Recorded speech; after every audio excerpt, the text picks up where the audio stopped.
Hello दोस्तों, कैसे हैं आप सभी। सामान्य ज्ञान ग्रुप यूट्यूब चैनल पर आप सभी का स्वागत है। मैं भूपेंद्र गौतम एक बार फिर से आपके समक्ष उपस्थित हूँ संस्कृत व्याकरण का एक महत्वपूर्ण टॉपिक लेकर। अति महत्वपूर्ण आज का ये टॉपिक, जिसके अंतर्गत अपन पढ़ेंगे अच संधि का अंतिम भेद, प्रकृति भाव संधि। जैसा कि मैंने बताया था आपको संधि प्रकरण के पहले जो वीडियो था उसमें कि संधि 5 प्रकार ये होती है: अच संधि, हल संधि, विसर्ग संधि, प्रकृति भाव और स्वादि संधि। लेकिन परवर्ती जो वरदराज आदि आचार्य हुए, उन्होंने प्रकृति भाव संधि को अच संधि में तथा स्वादि संधि को विसर्ग संधि में परिवर्तित करके 3 भेद संधि के माने हैं। तो उसी के अंतर्गत आज का अपना जो वीडियो रहेगा वो प्रकृति भाव संधि को लेकर रहेगा। महत्वपूर्ण टॉपिक है दोस्तों। तो सबसे पहले तो आप वीडियो को शेयर कर दें, जिससे कि अधिक से अधिक लोग अपने से जुड़ सकें, और साथ में जिन्होंने अभी तक चैनल सब्सक्राइब नहीं किया वो चैनल को सब्सक्राइब कर लें और बेल आइकन को प्रेस करें, जिससे कि प्रत्येक वीडियो की नोटिफिकेशन आपको समय समय पे प्राप्त होती रहे। धन्यवाद दोस्तों। शुरू करते हैं अपन आज का अपना टॉपिक, प्रकृति भाव संधि। प्रकृति भाव, सबसे पहले अपने को जानना है कि प्रकृति भाव क्या होता है। प्रकृति भाव जो संधि है, इसके अंतर्गत क्या होता है, क्या कार्य इसमें होते हैं, वो सभी तो देखते हैं। सामान्यतया कुछ स्थानों पर जब संधि कार्य अपन करते हैं तो पूर्व पद और परपद दोनों के संयोग करने पर भी किसी प्रकार का कोई विकार, लोप, आगम अपने को प्राप्त नहीं होता है। यथारूप उनको रख दिया जाता है, जैसे उनको रखा जाता है, कोई परिवर्तन उनमें नहीं होता है, तो उसे प्रकृति भाव कहते हैं। जहाँ पर अपन संधि कार्य करेंगे लेकिन किसी प्रकार का कोई बदलाव वहाँ पे नहीं आएगा, तो उसे प्रकृति भाव कहेंगे अपन। ये आपको ध्यान में रखना है। प्रकृति भाव किसको कहते हैं, इसकी डेफिनेशन मैंने आपको बताई है सबसे पहले, कि संधि कार्य करने पर किसी प्रकार का कोई बदलाव नहीं हो, ना तो लोप होगा किसी वर्ण का, ना ही किसी नए वर्ण का आगम या आदेश होगा, ना ही उच्चारण में किसी प्रकार का वर्ण विकार होगा, तो उसे प्रकृति भाव कहते हैं। और इस संधि को परवर्ती वरदराज आदि जो आचार्य हुए, उन्होंने अच संधि के अंतर्गत पढ़ा है इसको। तो ध्यान में रखना है प्रकृति भाव का अर्थ। अब देखते हैं प्रकृति भाव की बात करें दोस्तों, तो प्रकृति भाव सामान्यतया 3 प्रकार से माना जाता है: प्लुत प्रकृति भाव, प्रगृह्य और सामान्य प्रकृति भाव। ये 3 प्रकार से होता है प्रकृति भाव संधि। तो पूछा जा सकता है आपसे प्रकृति भाव के भेद कितने होते हैं, तो आपको बताना है प्रकृति भाव 3 प्रकार का होता है: प्लुत प्रकृति भाव, प्रगृह्य प्रकृति भाव और सामान्य प्रकृति भाव। ये तीनों आपको ध्यान में रखना है। आगे देखते हैं। सबसे पहले अपन जो पढ़ेंगे वो मैं आपको बता देता हूँ, प्लुत क्या होता है, प्रगृह्य क्या होता है, इन दोनों के बारे में। तो एक सूत्र आता है दोस्तों, प्लुत प्रगृह्य अचि नित्यम। ये सूत्र है, प्लुत प्रगृह्य अचि नित्यम। ये जो सूत्र कहता है वो कहता है कि प्लुत शब्द, जैसा कि मैंने बताया था आपको, प्रत्येक स्वर के 3 भेद होते हैं। जैसे ये अ है, ये हरिस्व है, ये आ जाता है, इसको दीर्घ कहेंगे। और ए के बाद में यदि इस प्रकार का ये चिन्ह आता है तो वो प्लुत स्वर कहलाता है। अर्थात इसको एक मात्रिक शब्द कहते हैं, इसको 2 मात्रिक शब्द कहते हैं और इसको त्रिमात्रिक शब्द कहते हैं। अर्थात जिसके उच्चारण में सर्वाधिक समय लगता हो उसे प्लुत स्वर कहते हैं। तो आपको ध्यान में रखना है प्लुत स्वर को दर्शाने के लिए ये इस प्रकार का चिन्ह दिया जाता है। संस्कृत व्याकरण के अंतर्गत लौकिक और वैदिक दोनों तरह की जो व्याकरण है उसके अंतर्गत इस तरह का चिन्ह प्लुत स्वर के लिए आता है। तो आपको ध्यान में रखना है। तो प्लुत प्रगृह्य अचि नित्यम जो सूत्र कह रहा है, ये सूत्र क्या कह रहा है दोस्तों, ये सूत्र कहता है प्लुत और प्रगृह्य के आगे, प्लुत और प्रगृह्य के आगे किसी भी स्वर के रहने पर अनिवार्य रूप से प्रकृति भाव आदेश होता है। अर्थात प्रकृति भाव संधि का कार्य कब होगा, जब या तो पूर्व पद में प्लुत स्वर होगा या फिर प्रगृह्य शब्द होंगे तो उससे आगे किसी भी प्रकार का स्वर रहने पर प्रकृति भाव आदेश हो जाता है और किसी प्रकार का वहाँ पे वर्ण विकार लोप आगम आदि नहीं होता है। ध्यान में रखना है, प्लुत प्रगृह्य अचि नित्यम, ये सूत्र यही कहता है।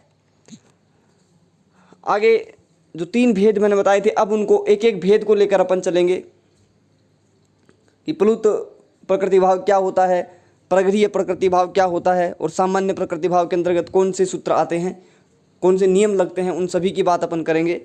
तो सबसे पहले अपने जो है भेद वो है प्लुत प्रकृति भाव। अब प्लुत प्रकृति भाव, इसकी व्याख्या क्या है? व्याख्या इसकी है कि प्लुत अच के उच्चारण में ज़्यादा समय लिया जाता है। जैसा कि मैंने बताया था आपको कि प्रत्येक जो स्वर होता है वो 3 भेदों से होता है, हरिस्व, दीर्घ और प्लुत।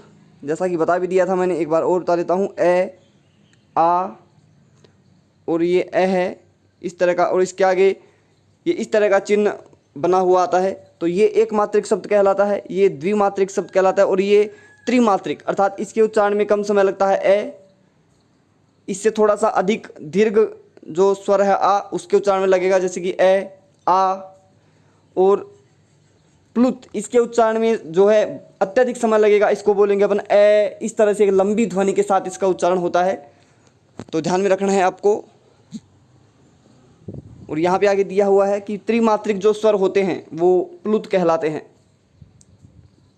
अब जैसा कि बताया था मैंने आपको प्लुत प्रगृह्य अचि नित्यम सूत्र के अंतर्गत कि जहाँ पर त्रिमात्रिक स्वर अर्थात प्लुत स्वर होगा, उससे आगे अच रहने पर नित्य रूप से प्रकृति भाव संधि होगी। नित्य रूप से अर्थात प्लुत जो शब्द स्वर हैं उनसे आगे स्वर रहने पर नित्य रूप अर्थात अनिवार्य रूप से प्रकृति भाव संधि का कार्य ही होगा, अर्थात किसी प्रकार का बदलाव वहाँ पे नहीं होगा। तो ये आपको ध्यान में रखना है प्लुत क्या होता है। और प्लुत से आगे यदि स्वरों के रहने पर जो है सीधा सा है कि ये नित्य रूप से कार्य होगा प्रकृति भाव संधि का। देखते हैं आगे एग्जाम्पल इसके, जैसे एग्जाम्पल दिए हुए हैं, एहि कृष्णा अत्र गोश्चरति, ये इसका एग्जाम्पल है। तो देखते हैं, कृष्ण, सामान्यतः ये दिया हुआ है कृष्ण धन अत्र, ए के बाद में ए आ रहा है, इसलिए ये दीर्घ संधि यहाँ पे हो जाती है, ए और आ, ए मिलकर आ हो जाता है। लेकिन यहाँ ए से आगे प्लुत का चिन्ह दिया हुआ है, प्लुत का चिन्ह दिया हुआ है, इसलिए यह प्लुत है। और प्लुत से आगे अच स्वर आ रहा है, तो किसी प्रकार का परिवर्तन नहीं होगा और जो रूप बनेगा वो यही ऐसे की ऐसे रहेगा। ये कृष्णा और अत्र, इसको ऐसे की ऐसे ही अपन लिखेंगे, कृष्णा अत्र, एज इट इज इसको लिख देंगे, किसी प्रकार का परिवर्तन यहाँ पे नहीं होगा। यदि ये इस तरह का चिन्ह नहीं होता तो यहाँ पे दीर्घ संधि हो जाती और कृष्णात्र हो जाता, ये इस तरह से कृष्णात्र ये बन जाता। लेकिन प्लुत का चिन्ह होने से ये जो ए है वो प्रकृति भाव हो जाता है और ऐसे कि ऐसे इसको लिख दिया जाता है, कृष्ण अत्र, कृष्ण अत्र, इसको ऐसे कैसे लिखेंगे, कोई परिवर्तन यहाँ पे नहीं हुआ है। अगला जो उदाहरण है वो है आगच्छ हरे अत्र क्रीडेम, इस तरह से इसका उच्चारण होगा। वही ए से आगे प्लुत चिन्ह है और उससे जस्ट आगे ए वर्ण आ रहा है, ए स्वर है। अब मैंने बताया था एचो एवा यावा है, उसके अंतर्गत यहाँ पे अय होना चाहिए, लेकिन ए से आगे प्लुत होने के कारण से किसी प्रकार का कोई परिवर्तन नहीं होगा और प्रकृति भाव संधि यहाँ पे हो जाएगी और इसको ऐसे कि ऐसे लिख देंगे, हरे अत्र। तो इसको ऐसे कि ऐसे बोलेंगे अपन, आगच्छ हरे अत्र क्रीडेम। तो प्रकृति भाव का सामान्य मतलब क्या होता है, किसी प्रकार का वर्ण विकार लोप या आगम नहीं होता है, जैसा है उसी के समान उसको रख देते हैं, कोई परिवर्तन नहीं करना है। तो ये 2 एग्जाम्पल आपके सामने, दोनों एग्जाम्पल आपको ध्यान में रखने हैं। आगे और एग्जाम्पल अपन देख लेते हैं। एक लिखा हुआ है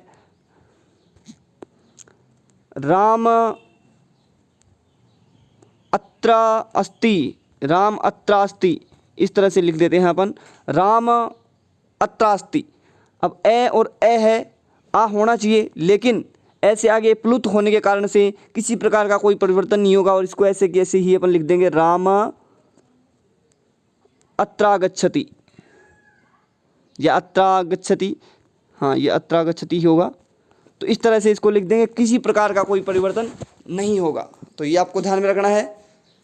प्लुत शब्द के आगे स्वर रहने पर प्रकृति भाव आदेश हो जाता है, अर्थात किसी प्रकार की कोई संधि कार्य नहीं होता, उसको समान रूप से वैसा का वैसा लिख देंगे। ये तो एक भेद हो गया प्लुत प्रकृति भाव।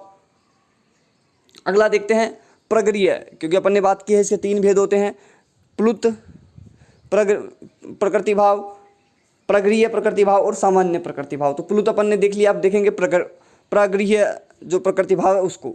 सबसे पहले अपने को पता होना चाहिए प्रगरीय क्या होता है। जैसे मैंने बताया आपको प्लुत क्या होता है, तो वैसे ही अपने को पता होना चाहिए प्रगरीय क्या होती है, प्रगरीय संज्ञा किसकी होती है। तो इसके लिए एक सूत्र दिया हुआ है, प्रगरीय संज्ञा करने वाला जो सूत्र है वो है इदुदेद द्विवचनम प्रगृह्यम, इदुदेद द्विवचनम प्रगृह्यम।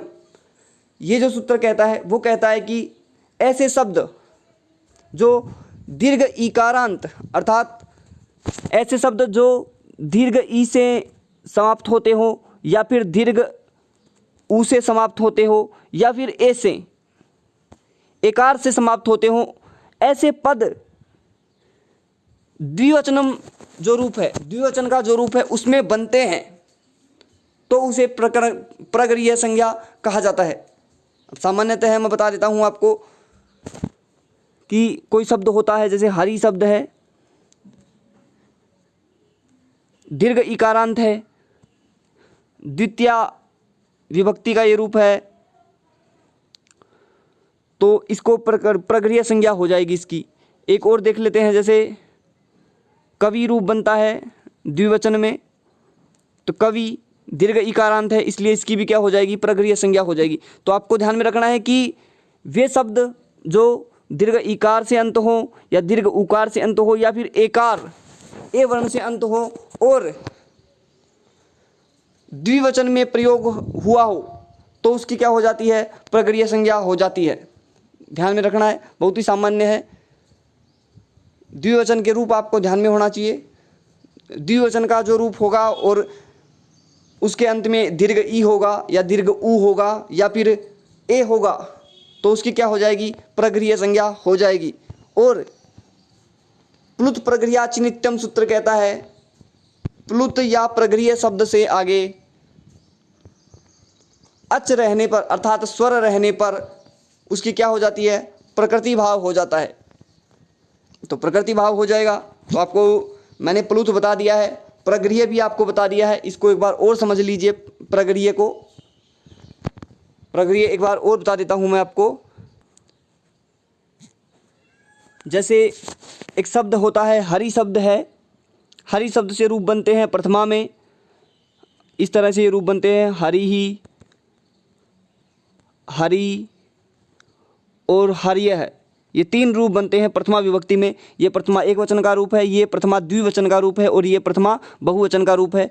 तो जैसा कि मैंने बताया, दीर्घ इकारांत, दीर्घ उकारांत या एकारांत पद द्विवचन में होने पर, द्विवचन होना चाहिए, द्विवचन में होने पर उसकी क्या हो जाती है, प्रगरीय संज्ञा हो जाती है। अब हरि शब्द है, इसमें आपको पता है कि दीर्घ इकारांत शब्द है, तो इसकी क्या हो जाएगी, प्रगरीय संज्ञा हो जाएगी। इसकी क्या हो जाएगी, प्रगरीय संज्ञा हो जाएगी हरि शब्द की। ऐसे ही एक शब्द और देखते हैं अपन, एक शब्द और बता देता हूँ मैं आपको। एक शब्द है फल, फल शब्द है, फल शब्द प्रथमा एक वचन में फलम रूप बनता है, द्विवचन में फले बनता है और बहुवचन में फलानी बनता है। ये 3 रूप बनते हैं।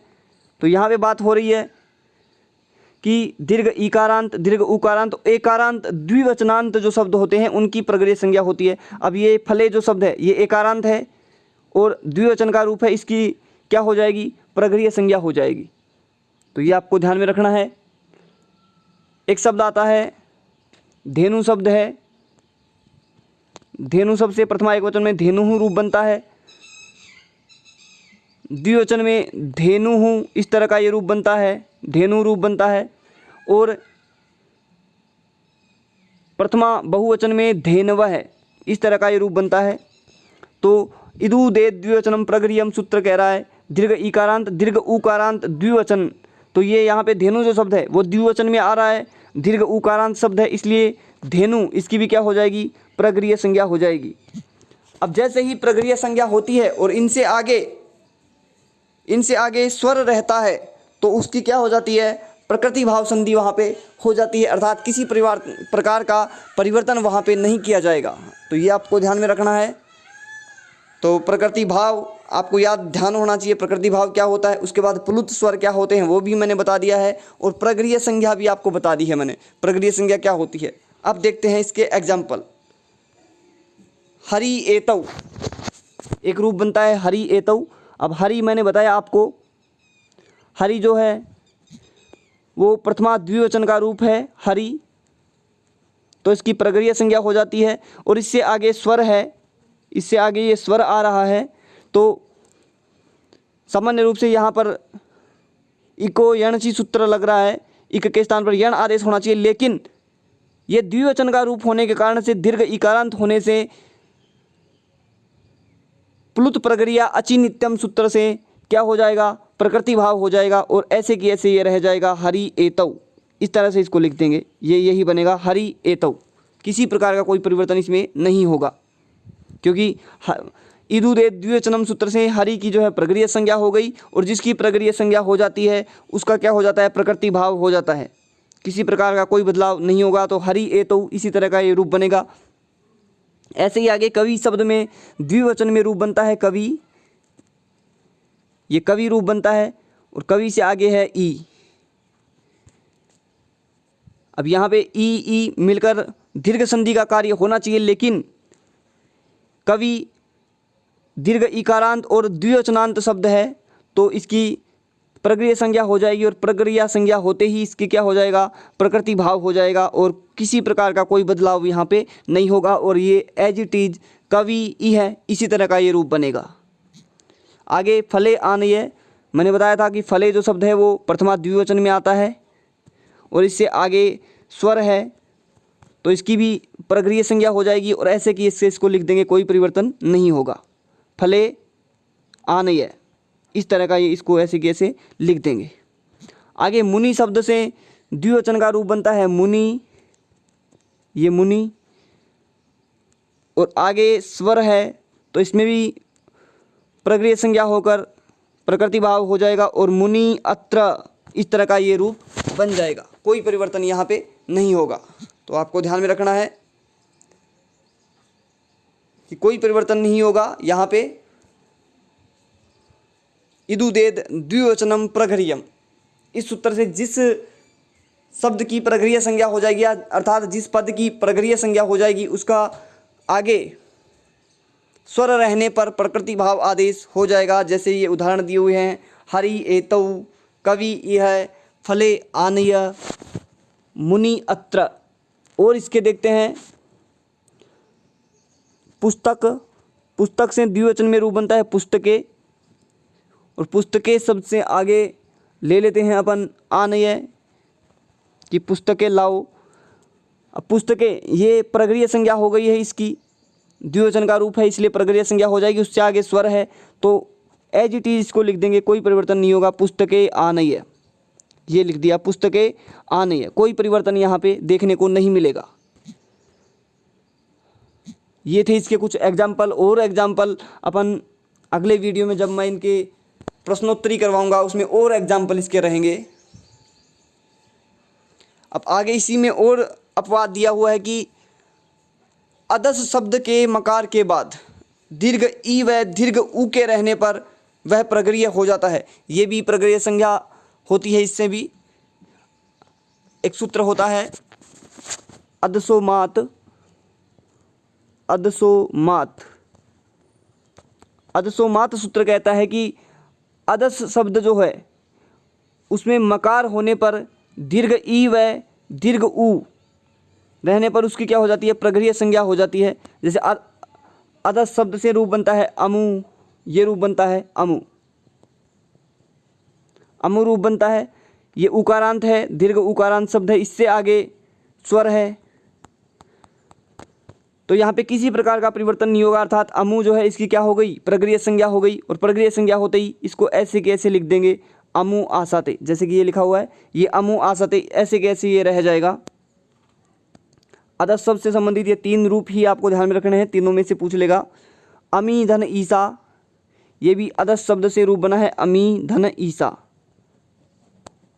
अब जैसा कि आपको पता है दीर्घ इकारांत है, ये अदस शब्द से बना हुआ शब्द है अमी, स्त्रीलिंग में बनता है। तो अदस शब्द से संबंधित होने के कारण इसकी क्या हो गई, अदसो मात सूत्र से प्रगृह्य संज्ञा हो गई, और प्रगृह्य संज्ञा होते ही क्या हो जाएगा, प्रकृति भाव हो जाएगा और कोई परिवर्तन नहीं होगा, और ऐसे के ऐसे इसको लिख देंगे अमीसा, अमी ईसा। इसी तरह से ये होगा, यानी कि यहाँ पे क्या होना चाहिए, सामान्यतः यहाँ पे दीर्घ संधि होना चाहिए, दीर्घ ई और दीर्घ ई मिलकर एक दीर्घ ई हो जाता है, लेकिन अदसो मात सूत्र अपवाद के अंतर्गत इसको क्या हो जाएगा, प्रगृह्य संज्ञा हो जाएगी अमी की, और प्रगृह्य संज्ञा होते ही क्या हो जाएगा, प्रकृति भाव संधि हो जाएगी, और अमी ईसा इसी तरह से ये रह जाएगा। आगे दिया हुआ है अदस शब्द का ही उदाहरण, अमु आगच्छताम, वही अमु इसकी क्या हो गई, प्रगृह्य संज्ञा हो गई, और आगच्छताम है आगे, यानी कि स्वर आ रहा है तो प्रकृति भाव हो जाएगा, और ऐसे कि ऐसे इसको लिख देंगे अमु धन आगच्छताम, ये हो गया। और लिख देंगे इसको ऐसे कि ऐसे, कोई परिवर्तन नहीं होगा, धन को हटाना है केवल। तो ये सामान्य बात है, ध्यान में रखना है आपको। आगे एक और प्रगृह्य संधि के अंतर्गत भेद है, जो प्रगृह्य भेद है उसी के अंतर्गत एक और उदाहरण प्रगृह्य क्या होता है। जैसे प्रगृह्य में मैंने बताया था आपको, एक तो दीर्घ इकारांत, दीर्घ उकारांत और एकारांत द्विवचनांत जो शब्द हैं उनकी प्रगृह्य संज्ञा हो जाती है। दूसरा मैंने आपको बताया कि अदस शब्द जो है इसमें मकार के बाद दीर्घ ई या दीर्घ उ होने पर उसकी भी क्या हो जाती है, प्रगृह्य संज्ञा हो जाती है। आगे एक और सूत्र है निपात एका जनांग। ये सूत्र क्या कहता है कि आंग को छोड़कर एक स्वर वाले जो निपात होते हैं वो भी क्या हो जाते हैं, प्रगृह्य कहलाते हैं।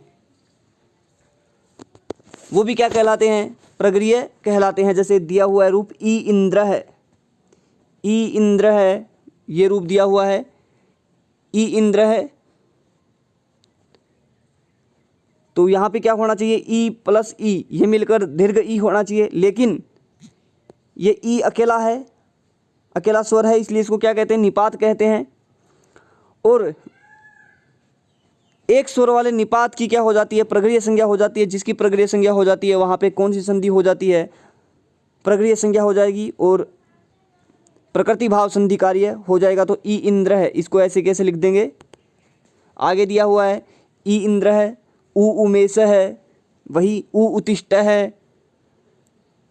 अब उ उत्तिष्ठ की बात करें, यहाँ पे भी दीर्घ संधि का कार्य हो रहा था, यहाँ पे भी दीर्घ संधि का कार्य हो रहा था, लेकिन एक स्वर वाला निपात होने के कारण से प्रगृह्य संज्ञा हो गई, और प्रगृह्य संज्ञा होते ही क्या हो गया, प्रकृति भाव हो गया। तो ये आपको ध्यान में रखना है। केवल ये 2-2, 3-3 जो रूप मैं लिखा रहा हूँ यही आपको ध्यान में रखने हैं, ज़्यादा कुछ यहाँ से नहीं पूछा जाएगा आपसे,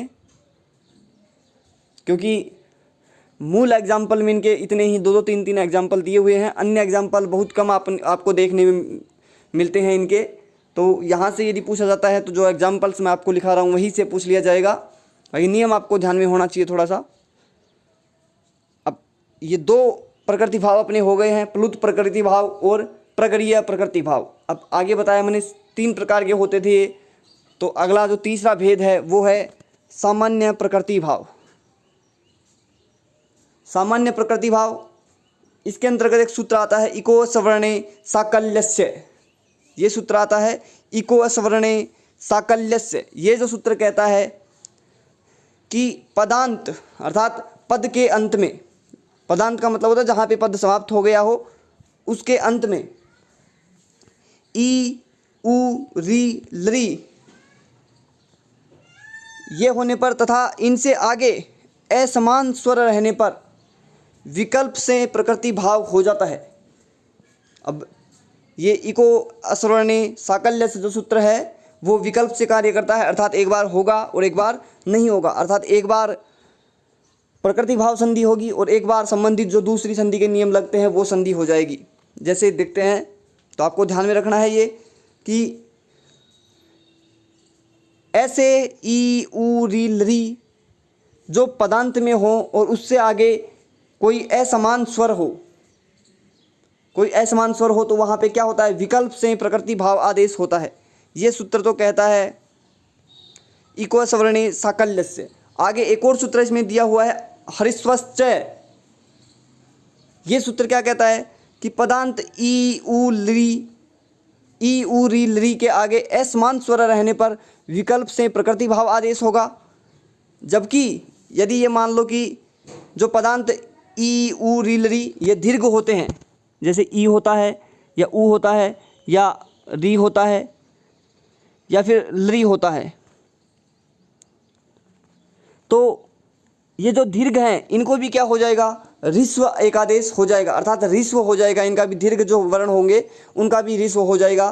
तो सामान्यतः यहाँ पे देखो मैं बताता हूँ, ये कार्य हो रहा है ई ऊ री के आगे असमान स्वर, अर्थात इकः स्थाने यण स्यादचि संहितायाम विषय एक सूत्र पढ़ा था अपन ने, इको यणचि। यण संधि का ये अपवाद सूत्र है। यण संधि का कार्य विकल्प में यहाँ पे होगा, क्योंकि वहाँ पे भी यही कहा गया था कि इक से आगे असमान स्वर रहने पर यण कार्य हो जाएगा। और इको सवर्णे साकल्य से सूत्र जो है यण संधि का अपवाद है, अर्थात पदांत में होने पर ई ऊ री ली ये पदांत में होने पर और आगे असमान स्वर होने पर विकल्प से प्रकृति भाव होगा और विकल्प के अभाव में यण संधि का कार्य होगा और दो रूप बनेंगे। तथा साथ में यदि ये पदांत जो स्वर हैं वो दीर्घ हैं तो उनको क्या हो जाएगा, ऋस्व हो जाएगा। तो ये देखते हैं उदाहरण इसके, नदी अस्ति, इसका उदाहरण आपके सामने है नदी अस्ति। तो इसको दीर्घ भी अपने को करना है, जैसे देखते हैं नदी अस्ति, ये है नदी धन अस्ति, नदी धन अस्ति ये होगा। अब जैसा कि आपको पता है यहाँ पे यण संधि का कार्य हो रहा है, लेकिन नदी ये है एक पदांत, यानी कि पूरा पद है नदी, नदी पूरा पद है, इसलिए इको सवर्णे साकल्य से जो सूत्र है उसके अनुसार यहाँ पे विकल्प से क्या होगा, प्रकृति भाव होगा और जो दीर्घ शब्द है उसको क्या हो जाएगा, हरिस्व हो जाएगा। तो रूप बनेगा नदी अस्ति, यानी कि प्रकृति भाव होता है तो किसी प्रकार का कोई परिवर्तन नहीं होता है, ये आपको पता है, तो ध्यान में रखना है। नदी दीर्घ को हरिस्व हो जाएगा तो नदी इस तरह से हो जाएगा और अस्ति को सेम ऐसे लिख देंगे। तो ये तो हो गया प्रकृति भाव। अब ये कार्य विकल्प से होता है, विकल्प से होता है तो विकल्प के अभाव में यहाँ पे यण संधि का कार्य होगा और ई के स्थान पर यह करना है अपने को, तो न द य और अस्ति, इसको ऐसे कैसे लिख देंगे अस्ति को, तो इसको मिलाएंगे तो रूप बन जाएगा नद्यस्थि। ये इस तरह का रूप बन जाएगा नद्यस्थि, नदी अस्ति धन नद्यस्थि, यण संधि हुई है और प्रकृति भाव करेंगे तो नदी अस्ति, इस तरह का ये रूप होगा। और ऐसे कैसे इसको लिख देंगे, धन जो है इसको हटा देंगे और नदी अस्ति, ये ऐसी कैसे रह जाएगा। तो आपको ध्यान में रखना है कि यदि पदांत शब्द है, पदांत से आगे असमान स्वर है तो दो रूप बनेंगे, जैसे नदी अस्ति में बने दो रूप, यण संधि का और प्रकृति भाव। अब आगे एक और देखते हैं, मधु अस्ति, मधु अस्ति, तो ये तो पहले से ही हरिस्व है तो इसमें एक बार तो कोई परिवर्तन नहीं होगा, मधु अस्ति ऐसे कैसे लिख देंगे इसको। और विकल्प में यण संधि करेंगे, यण संधि करेंगे तो क्या होगा, ऊ के स्थान पर वह होगा, ऊ के स्थान पर वह होगा और रूप बन जाएगा मध्वस्ति, मध्वस्ति ये रूप बन जाएगा। तो ये दो रूप बन गए हैं इको सवर्णे साकल्य से सूत्र से, मधु अस्ति ये रूप बना, जबकि यण संधि का कार्य होगा तो मध्वस्ति ये रूप बन जाएगा। तो ध्यान में रखना है आपको, सामान्य प्रकृति भाव है ये। अगला है वारी अत्र, तो वारी ये पहले से ही हरिस्व है इसलिए कोई परिवर्तन नहीं होगा, ये प्रकृति भाव संधि हो गई। अब यण संधि यहाँ पे करेंगे तो ई के स्थान पर यह हो जाएगा, तो वार यह और अत्र ये स्थिति होगी। ये हलंत है, इसको इसलिए इसको ऊपर लिख देंगे तो रूप बन जाएगा वार्यत्र, मिला देंगे तो वार्यत्र, वार्यत्र ये रूप बन जाएगा। तो आपको ध्यान में रखना है वार्यत्र रूप होगा। आगे देखते हैं योगी आगच्छति, तो ये दीर्घ है इसलिए इसको क्या करेंगे, दीर्घ है तो हरिस्व करेंगे सबसे पहले तो, और आगे आगच्छति को सेम ऐसे कैसे लिख देंगे, प्रकृति भाव संधि होगी, योगी आगच्छति।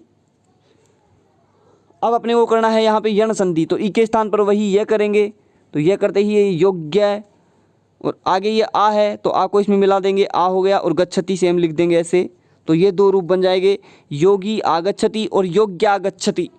ये यण संधि है, ये प्रकृति भाव संधि है। आगे एक और एग्जाम्पल, रोगी अत्र, तो सबसे पहले क्या करना है, दीर्घ ई को हरिस्व ई करना है, तो हरिस्व ई लिख दिया, और आगे प्रकृति भाव अर्थात कोई बदलाव नहीं, अत्र ऐसे कैसे लिख देंगे, ये प्रकृति भाव हो गया। अब यण संधि करनी है विकल्प में, तो ई के स्थान पर वही ये करना है, तो ये कर दिया और अत्र को इसमें मिला देंगे, तो इस तरह से ये हो जाएगा रोग्यत्र।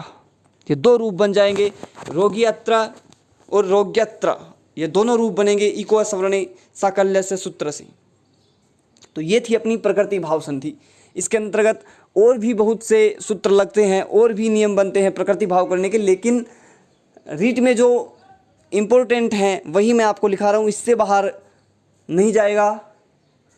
ये भी ये मान लो कि आपके लिए पर्याप्त है, और पर्याप्त क्या अत्यधिक है ये मानिए, तो पर्याप्त रहेगा, और ज़्यादा आपको देखने की आवश्यकता नहीं है प्रकृति भाव संधि को। एक बार और बता देता हूँ, प्रकृति भाव संधि, प्रकृति भाव मैंने बताया आपको सामान्य रूप से कि